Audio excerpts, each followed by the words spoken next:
Hello everyone. देखिए बच्चों, अभी नेक्स्ट लेक्चर स्टार्ट कर रहा हूँ मैं।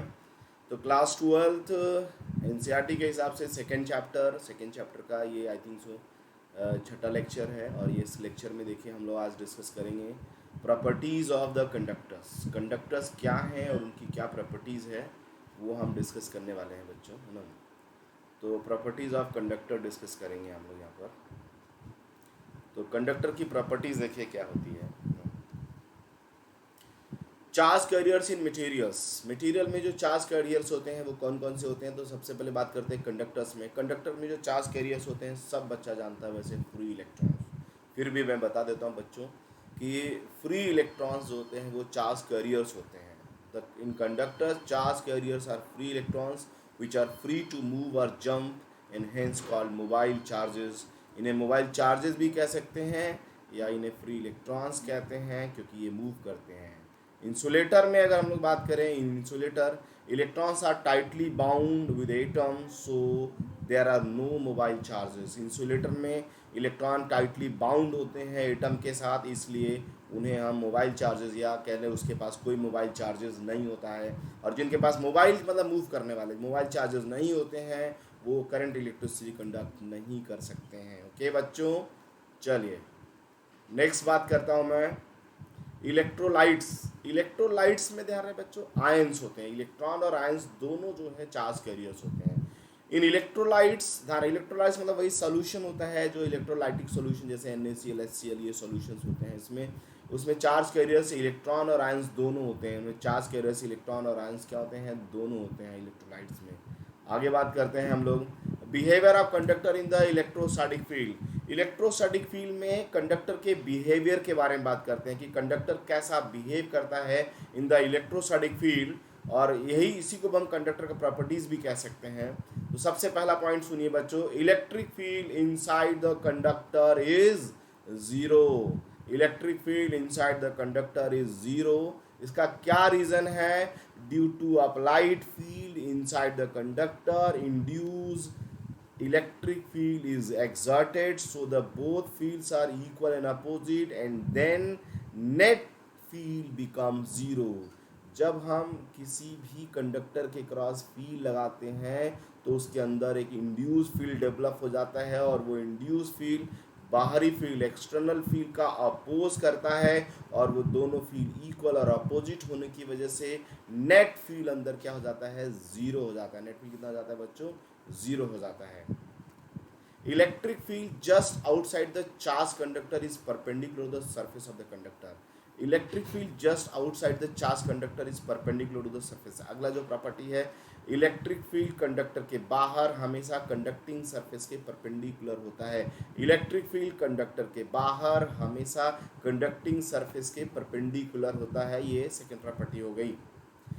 Tangential component of electric field is zero, क्योंकि टेंजेंशियल ध्यान है, अगर आप देखिए तो जो सरफेस होगा सरफेस के टेंजेंशियल कोई कंपोनेंट नहीं होगा इलेक्ट्रिक फील्ड का, हमेशा परपेंडिकुलर होता है क्योंकि थीटा का वैल्यू हमेशा क्या रहता है, 90 डिग्री रहता है। इस वजह से तो टेंजेंशियल कंपोनेंट क्या रहेगा, जीरो रहेगा। टेंजेंशियल कंपोनेंट क्या रहेगा बच्चों, जीरो रहेगा। ये बात एकदम क्लियर है। अगर रहेगा टेंजेंशियल तो करंट इलेक्ट्रिसिटी आ जाएगी, इस वजह से टेंजेंशियल नहीं हो सकता है।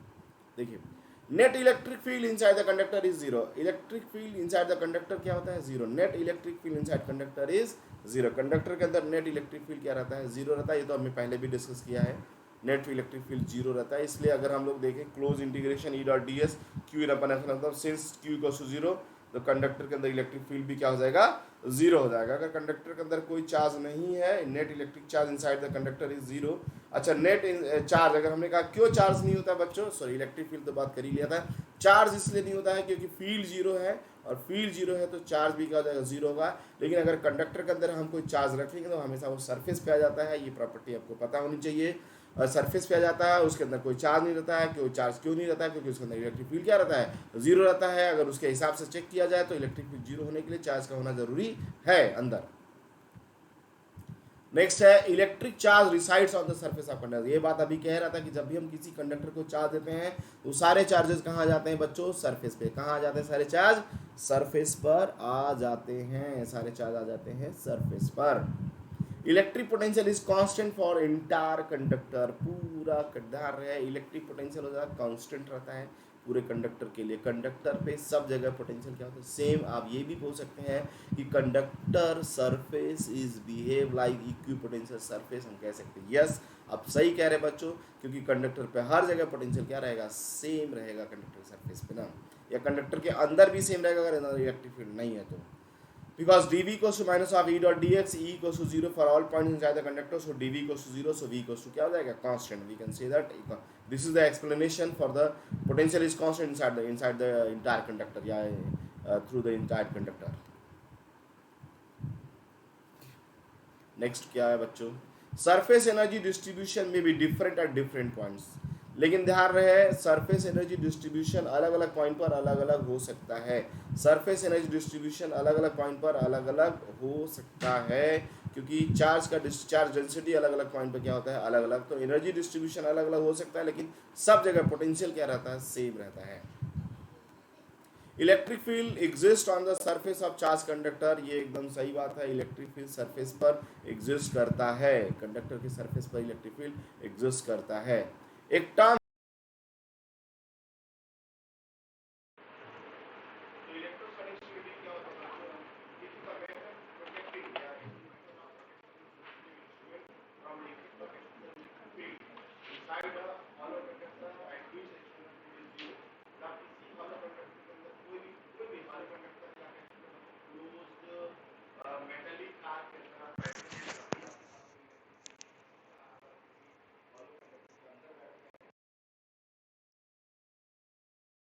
जीरो होता है, तो आप किसी भी इंस्ट्रूमेंट को अगर सेव करना चाहते हैं एक्सटर्नल इलेक्ट्रिक फील्ड से, तो आप उसे हॉलो कंडक्टर के अंदर रख दीजिए, हॉलो कंडक्टर के अंदर रख दीजिए, या किसी मेटालिक कार के अंदर रख दीजिए, तब भी चलेगा, क्योंकि वहाँ इलेक्ट्रिक फील्ड जीरो हो जाएगा। और इसी को हम इलेक्ट्रोस्टैटिक शील्डिंग कहते हैं। इसी का बोलते हैं हम लोग इलेक्ट्रोस्टैटिक शील्डिंग कहते हैं।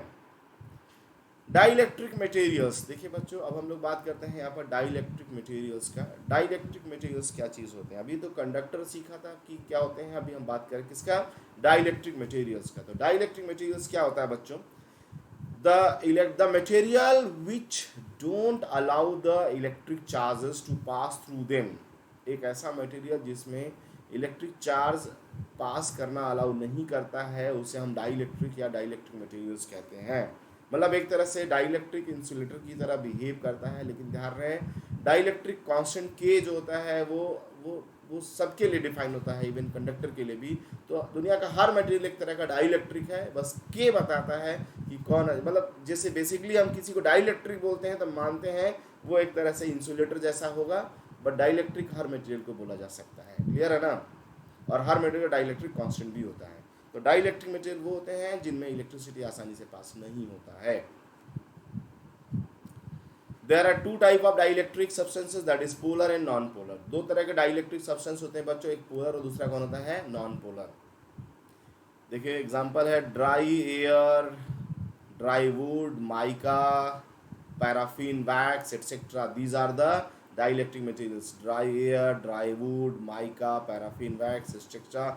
These are the dielectric materials. These are the dielectric materials. Polar substances. A substances made of the polar molecule is known as polar substances. एक ऐसा substance जो polar molecule का मतलब molecule has dipole moment. एक ऐसा substance जो polar molecule से बना होता है उसे हम क्या बोलते हैं, पोलर मॉलिक्यूल से बना होता है, उसे हम पोलर सब्सटेंस कहते हैं। एग्जाम्पल जैसे HCl, H2O, NH3, NaCl, SiO2, alcohol etcetera, these are the polar molecule substances, है ना।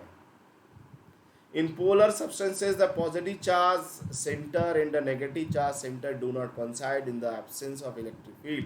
इलेक्ट्रिक फील्ड के absence में दोनों coincide नहीं करते हैं। अगर coincide नहीं करेंगे मतलब क्या होगा बच्चों, coincide नहीं करेंगे मतलब दे हैव डाइपोल मोमेंट, जैसे प्लस यहाँ माइनस यहाँ, दे coincide नहीं करते मतलब हैव डाइपोल मोमेंट। तो molecule have dipole moment is a polar substance ना। पोलर सब्सटेंस वो सब्सटेंस जिनके मॉलिक्यूल के पास डाइपोल मोमेंट होता है।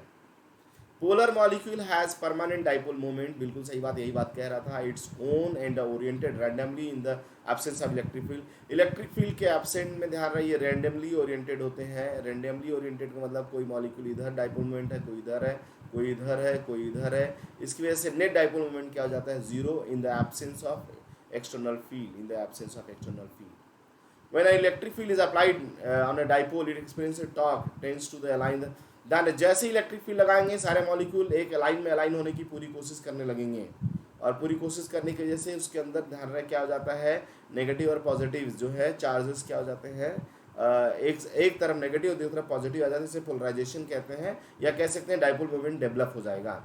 मैं पढ़ देता हूँ बच्चों, लिखा when an electric field is applied on a dipole it experiences a torque and that tends to align the molecules along the direction of applied field, giving the surface layer as positive and the negative charges, surface layer पे positive, और इसी को polarisation भी कहते हैं, इसी क्या कहते हैं बच्चों, पोलराइजेशन भी कहते हैं हम लोग।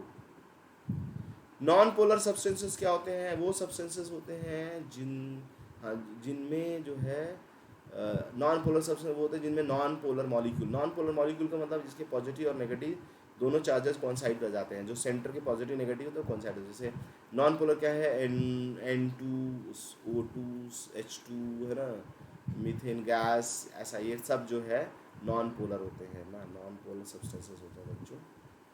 नॉन पोलर सब्सटेंसेस में ध्यान है पॉजिटिव सेंटर नेगेटिव सेंटर क्या होते हैं, कॉन्साइड कर जाते हैं। कॉन्साइड करने के मतलब they have molecule have no dipole moment, that is consider करने का मतलब उनके बीच में जीरो हो जाएगा डिस्टेंस। कॉन्साइड करने का मतलब कहानी ये हो जाएगी बच्चों, प्लस और माइनस एक ही जगह होंगे, प्लस माइनस क्या हो जाएंगे, एक ही जगह होंगे, प्लस माइनस एक ही जगह होंगे, तो इसका मतलब नेट डाइपोल मोमेंट क्या होगा, मॉलिक्यूल का जीरो होगा।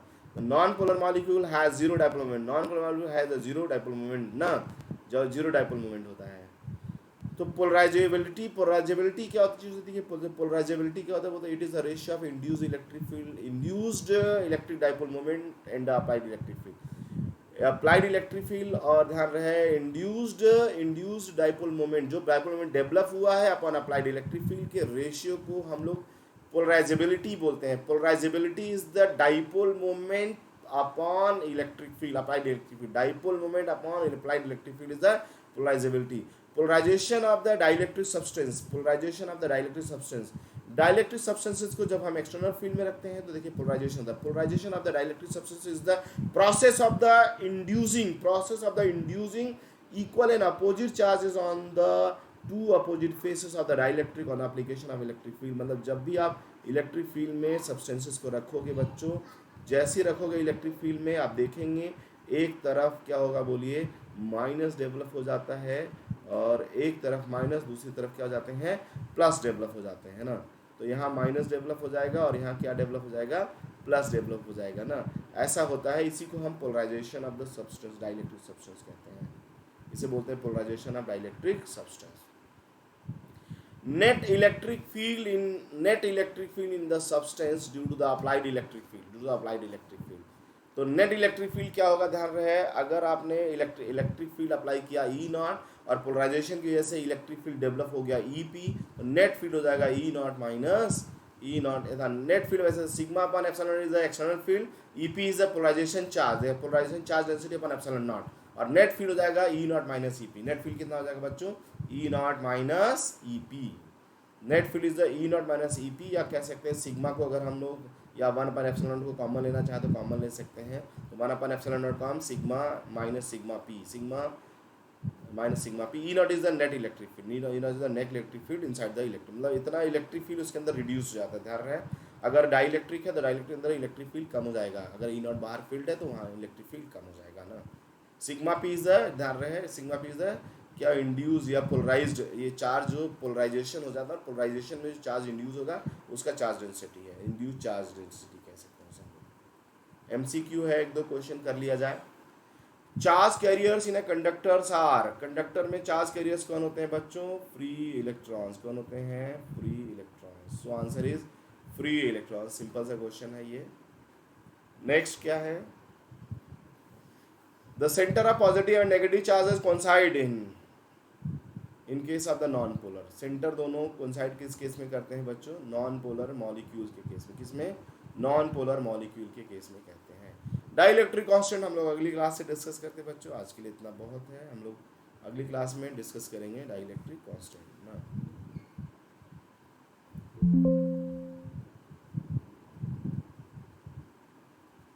ओके, मिलते हैं नेक्स्ट क्लास में। ओके बच्चों, थैंक यू।